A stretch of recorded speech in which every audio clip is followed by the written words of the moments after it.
Sengaon police स्टेशनच्या वतीने आज स्वामी विवेकानंद युवा दिन जयंती व जिजामाता जयंती मोठ्या उत्साहात साजरी करण्यात आली। यावेळी सेनगाव पोलीस स्टेशनचे सहाय्यक पोलीस निरीक्षक दीपक मस्के यांनी स्वामी विवेकानंद व जिजामाता यांचे विचार विद्यार्थ्यांसमोर मांडले। सेनगाव पोलीस स्टेशनच्या वतीने 12 जानेवारी जिजाऊ जयंती व स्वामी विवेकानंद युवक दिन जयंती मोठ्या उत्साहामध्ये साजरी करण्यात आली असून यावेळी सेनगाव पोलीस स्टेशनचे सहाय्यक पोलीस निरीक्षक दीपक मस्के यांनी विद्यार्थ्यांना जिजामाता व स्वामी विवेकानंद यांचे विचार सांगितले।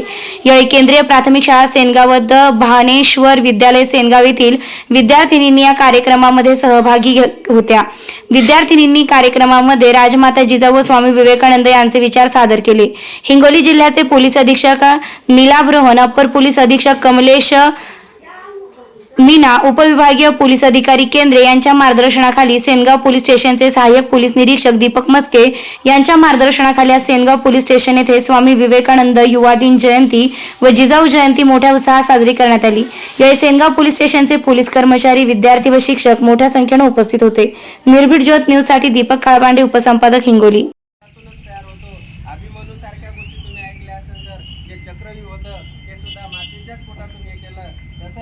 जेव्हा शिवरायांचा जन्म होण्याच्या अगोदरच त्यांनी जे काही स्वप्न बघितले असतील ते सुद्धा शिवरायांनी त्यांच्या गर्भातच आपले सगळे विचार आणि आचार त्यांनी जेव्हा छत्रपतीचा जन्म झाला असेल त्यावेळेस काय परिस्थिती होती आपल्याला सगळ्यांना माहित आहे की महाराष्ट्रावरती काय परिस्थिती। आपला महाराष्ट्र सैरावैरा इकडे धावत होता, अत्याचार होत होते आणि त्यावेळी